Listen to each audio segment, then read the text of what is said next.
In the mathematical field of numerical analysis, interpolation is a method of constructing new data points within the range of a discrete set of known data points.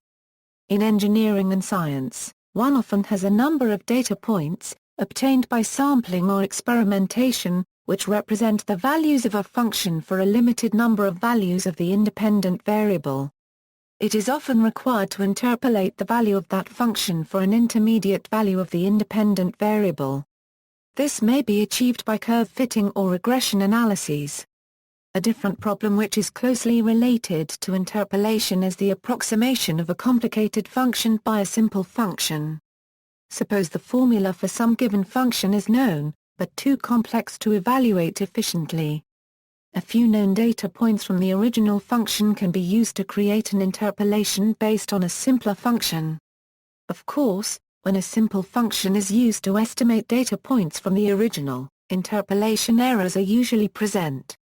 However, depending on the problem domain and the interpolation method used, the gain in simplicity may be of greater value than the resultant loss in accuracy. There is also another very different kind of interpolation in mathematics, namely the interpolation of operators. The classical results about interpolation of operators are the Rieser-Thorin theorem and the Marcinkiewicz theorem. There are also many other subsequent results. For example, suppose we have a table like this, which gives some values of an unknown function f. Interpolation provides a means of estimating the function at intermediate points, such as a equals a2.5. There are many different interpolation methods, some of which are described below. Some of the concerns to take into account when choosing an appropriate algorithm are: how accurate is the method? How expensive is it? How smooth is the interpolant? How many data points are needed? Piecewise constant interpolation. The simplest interpolation method is to locate the nearest data value, and assign the same value. In simple problems, this method is unlikely to be used, as linear interpolation is almost as easy, but in higher dimensional multivariate interpolation, this could be a favorable choice for its speed and simplicity. Linear interpolation. One of the simplest methods is linear interpolation. Consider the above example of estimating f, 2.5. Since 2.5 is midway between 2 and 3, it is reasonable to take f, 2.5 midway between f, 2, equals 0.9093 and f, 3, equals 0.1411, which yields 0.5252. Generally, linear interpolation takes two data points, say and the interpolant is given by. Linear interpolation is quick and easy, but it is not very precise. Another disadvantage is that the interpolant is not differentiable at the point xk. The following error estimate shows that linear interpolation is not very precise. Denote the function which we want to interpolate by g, and suppose that x lies between za and xb and that g is twice continuously differentiable. Then the linear interpolation error is. In words, the error is proportional to the square of the distance between the data points. The error in some other methods, including polynomial interpolation and spline interpolation, is proportional to higher powers of the distance between the data points. These methods also produce smoother interpolants. Polynomial interpolation. Polynomial interpolation is a generalization of linear interpolation. Note that the linear interpolant is a linear function.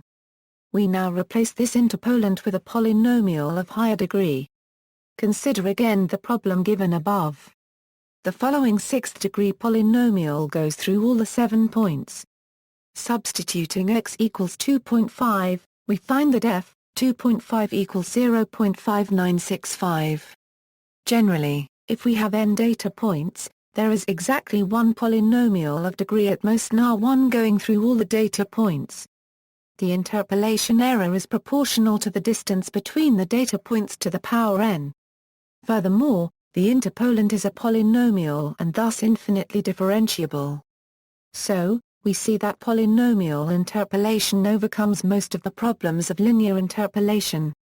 However, polynomial interpolation also has some disadvantages. calculating the interpolating polynomial is computationally expensive compared to linear interpolation. Furthermore, polynomial interpolation may exhibit oscillatory artifacts, especially at the endpoints.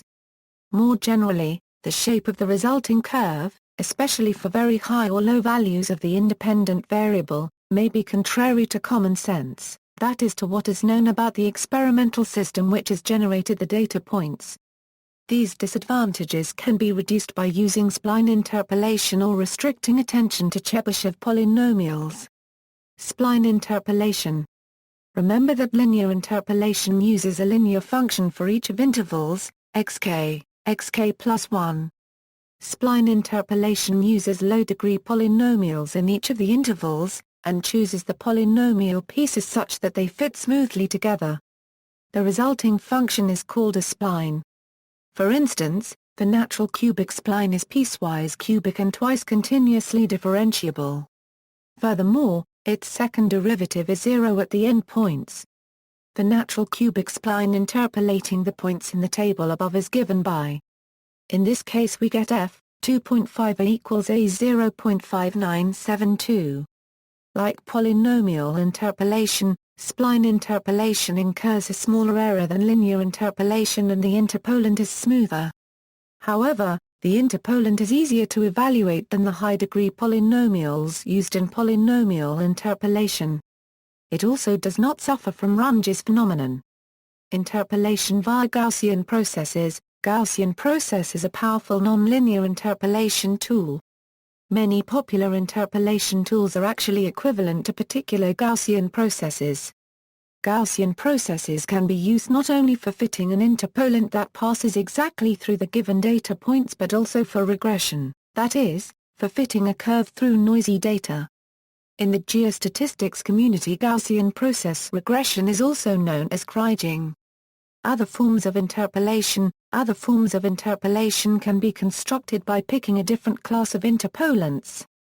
For instance, rational interpolation is interpolation by rational functions, and trigonometric interpolation is interpolation by trigonometric polynomials.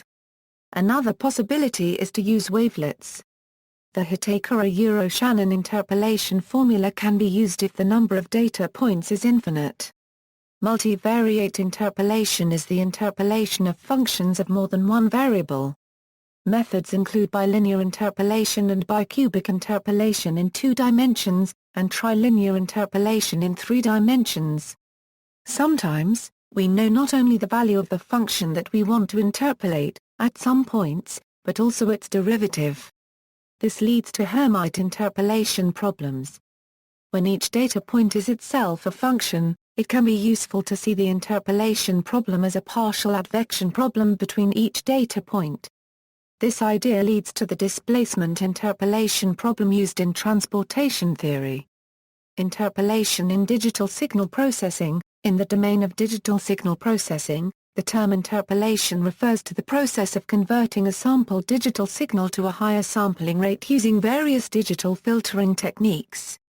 In this application there is a specific requirement that the harmonic content of the original signal be preserved without creating aliased harmonic content of the original signal above the original Nyquist limit of the signal. An early and fairly elementary discussion on this subject can be found in Rabiner and Crotchier's book Multivariate Digital Signal Processing. Related concepts. The term extrapolation is used if we want to find data points outside the range of known data points. In curve-fitting problems, the constraint that the interpolant has to go exactly through the data points is relaxed. It is only required to approach the data point as closely as possible. This requires parameterizing the potential interpolants and having some way of measuring the error. In the simplest case this leads to least squares approximation. Approximation theory studies how to find the best approximation to a given function by another function from some predetermined class, and how good this approximation is. This clearly yields a bound on how well the interpolant can approximate the unknown function. See also. References: R. E. Crottier and L. R. Rabiner. Multivariate Digital Signal Processing. Englewood Cliffs, New Jersey, Prentischer Euro Hall. External links: Sol tutorials, interpolation tricks.